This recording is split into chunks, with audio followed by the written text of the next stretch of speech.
Hey Chem Kids, how's it going?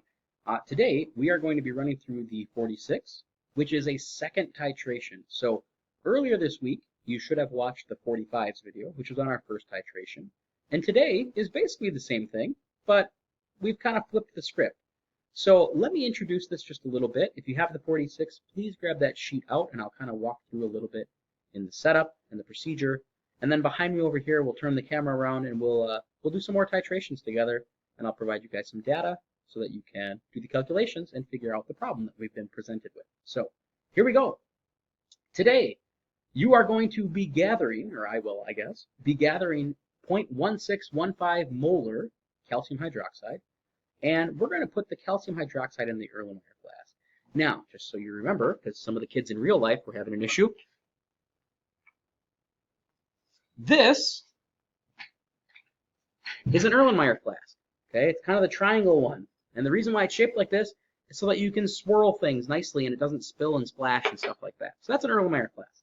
So we're going to gather about 10 milliliters of the base, calcium hydroxide. The molarity is 0.1615.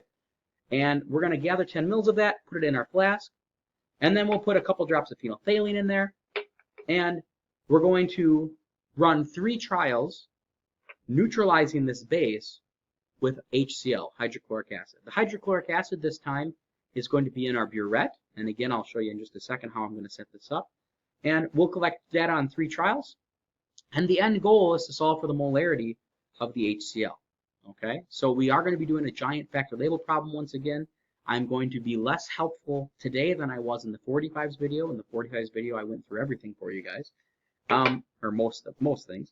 But let's get set up. So let me turn around here. Excuse me. Let me turn around. Let's show you the setup. We'll gather some stuff. I'll get my goggles on and we'll start doing this. It'll be fun. All right, let's go. All right, let's go from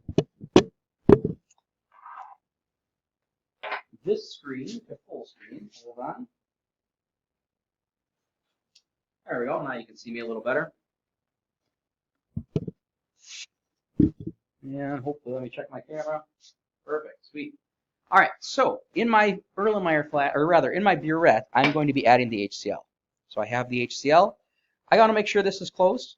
Okay, when it's perpendicular, that is closed, so that's good. I don't want to be spilling everywhere.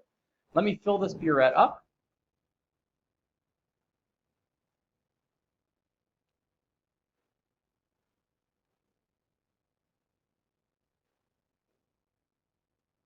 And I want to be careful not to overflow that, obviously.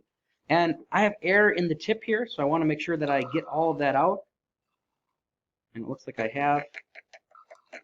Perfect.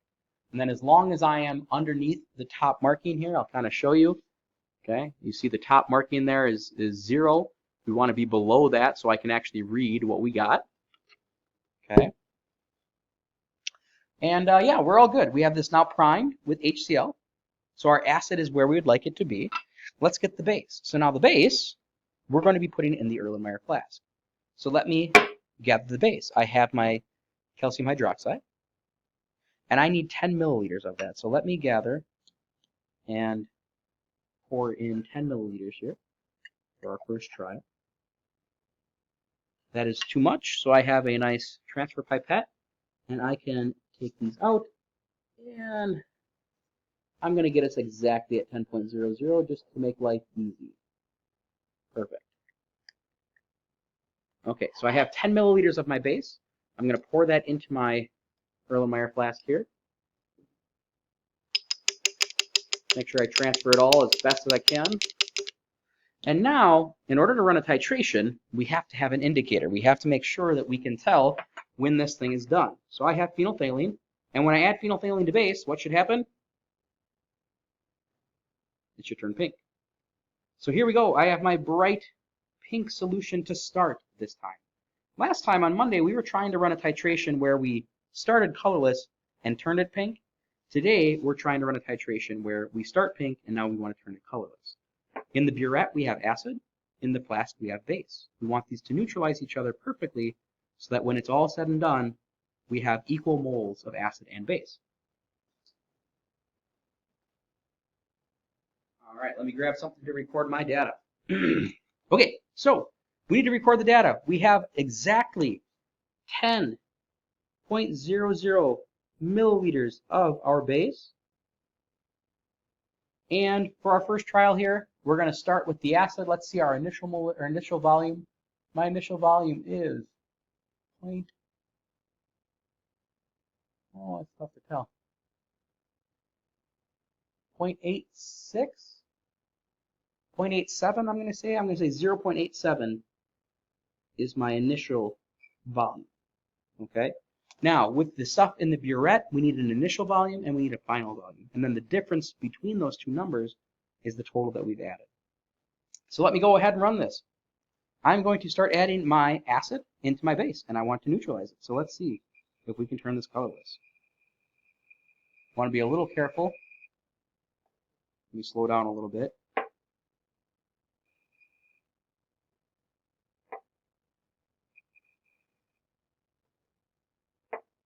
The hard part is making sure we don't miss the endpoint. Again, a perfect titration is one where after we've added the last drop of acid, or it should take one drop of acid to turn this pink color into a colorless color. Just one. So a good titration takes some patience and some skill. And I got to start being a little more careful here, I think. Maybe not. Who knows? Maybe we're not even close. The first trial is always the hardest, and if you were doing this for real, I think you'd kind of have a better sense of why. But for that first trial, we want to be, again, we don't know where it's going to stop, right? I don't know how much acid I need right now, but once I do my second and my third trial, I can look at my first trial to be like, okay, I know that I should need roughly about this much, right? So after this trial, life will be a little easier, but for right now, I'm going to try to take it a little slow and make sure we're not missing the endpoint. It is hard to tell. It still just looks pinker than pink.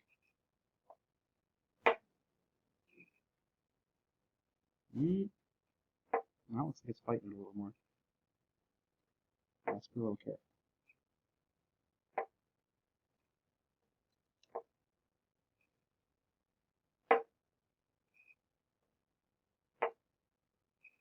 You're welcome for the excitement on a Wednesday morning here for you, or afternoon, I suppose. Ooh, we are close now. Okay. Let's be careful. One more. And I bet you we're done.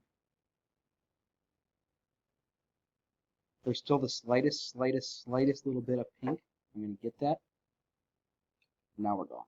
Perfectly colorless. Okay? Kind of crazy, right? It's weird how it goes from such a bright pink to literally colorless in one little drop. It's pretty cool. All right, so I have my final volume now. Let's see, how much did that take? We are now at a volume of 15.71 milliliters. And again, kind of like I did on Monday's video, right? I'll provide you with all this data. So if you're hearing me say these out loud and you see me recording them, don't worry, in just a little bit later in the video, I'll give you all the data and make sure you have what you need to do your calculations. Okay? So we're good. Trial 1 is done. I'm going to start trial 2. Now, to do trial 2, I'm going to dump this out. Come with me here. I'll bring the camera. Okay? I'm just going to dump this out, and I am going to rinse it out to make sure I don't have any residual acid or base still hanging out in there. And the extra water in here doesn't matter, because all that matters is the number of moles that I add from my burette and the number of moles that I add from my graduated cylinder. So it doesn't matter if there's still residual water in here. We are all set up and ready to go for trial 2. So let's do this again. Let me take my base and get another 10 milliliters of it. And again, we'll try to get exactly 10 just to make life easier on the calculation side.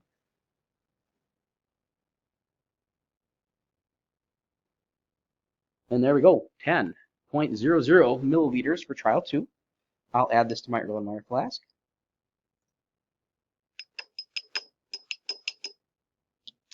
Perfect. I will add my phenolphthalein.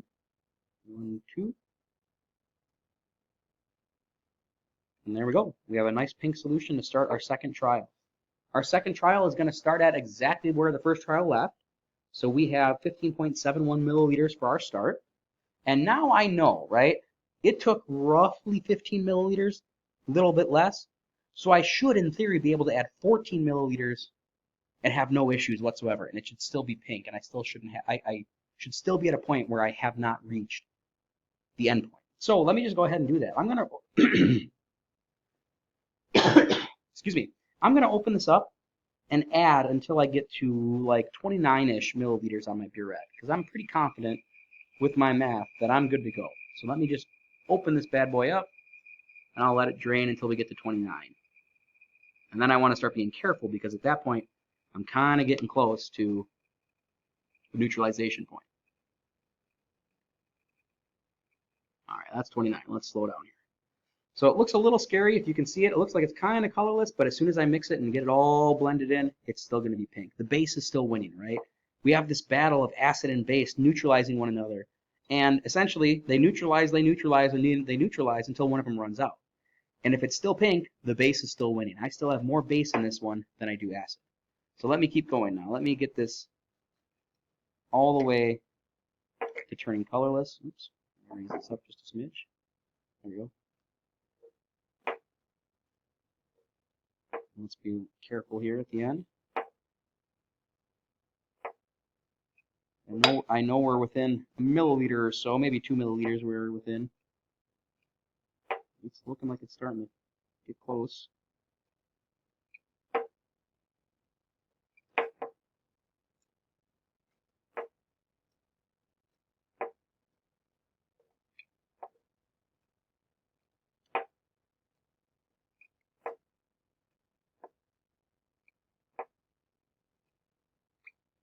And one more, and we are done.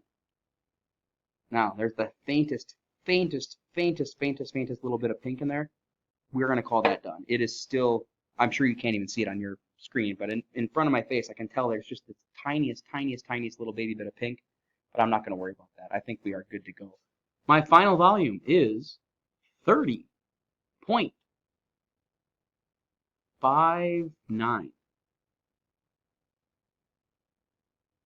30.59 milliliters for trial number 2. So we're good. I'm going to dump this out. Let's set up trial 3, and then we'll gather all of our data, do some calculations, and be good to go. So again, I'm just going to dump that down the drain. Okay, so let me do trial 3. Sorry, I had some technical difficulties there, but I think we're back. So let's set up trial 3. I have my calcium hydroxide one more time. I need 10 milliliters of this stuff, so let's get that filled up. And again, I'm going to go a smidge over, use my pipette, and get this down to exactly 10.00. And we got it. I'm going to add this to my Erlenmeyer flask. So again, 10.00 milliliters for all 3 of my trials in terms of the amount of base. Phenolphthalein, 1, 2. We are nice and bright pink here. Our initial volume of this 3rd trial is going to be the final volume of our 2nd trial. So my initial is 30.59. And again, I know I can add confidently roughly, just under 15 milliliters. So I'm going to add 14 just to be safe, and then go from there. So I'm at like 30.5. I'm going to go all the way to 44.5 because I'm pretty confident that I can do that, and I'll have no issues. So let me just open this up and let it run to save myself some time. Again, that first trial, you have no clue, right? In that first trial, I have no clue how much I need, so I got to be careful the whole time. But 2nd trial, 3rd trial, now I've got some data. I know that I'm going to need roughly 15 milliliters. So anything less than that, I can be confident and just kind of let it pour and be brave. And that's 44.5. So let's shut it off. Let's make sure that we are still pink. We are. We're good to go. And now let's be careful, and let's make sure we get this right.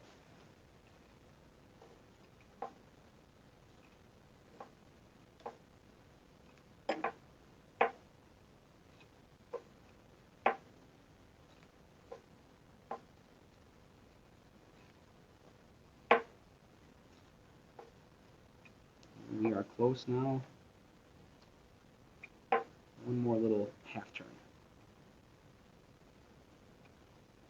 I think we're going to call that good. Again, it's slightly pink in front of my face, and I'm sure you may or may not be able to see it on the video. Maybe you can. This one maybe is just a smidge. Here, hold on. Let's do one more. Ugh. And now it's definitely colorless. All right. So let's get our final volume for our third trial. Let me turn this. We have 45.40 right on it. 45.40 milliliters. Perfect. Sweet. So I'm gonna switch gears here, and I'm gonna get all the data compiled for you guys, and then we'll make sure your data table looks good for this worksheet, and then it's up to you. Then it's up to you to calculate and solve for what you need to solve for.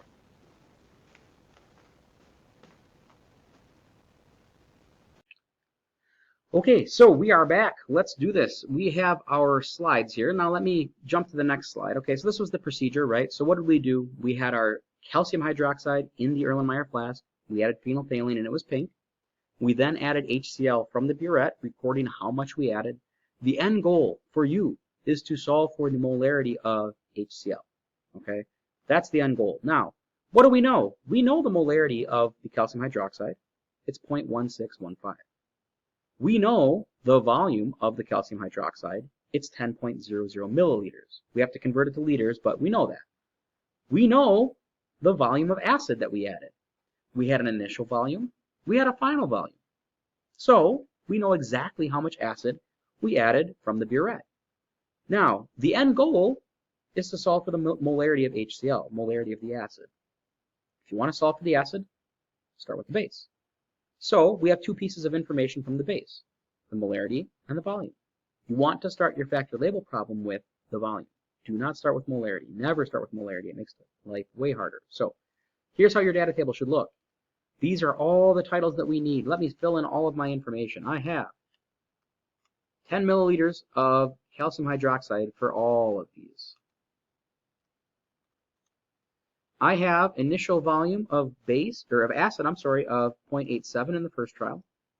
The initial the final in the first trial, let me do it that way, is 15.71, which means I started with 15.71 in the next trial. I ended with 30.59, starting with 30.59 in the third trial, ending with 45.40. This column is just going to be those two subtracted from one another, right? I'll bust out my calculator just to be sure.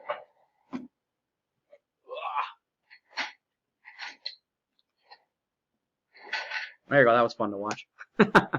Okay, so I have 15.71 minus 0.87. My total milliliters of acid for the first trial was 14.84 milliliters.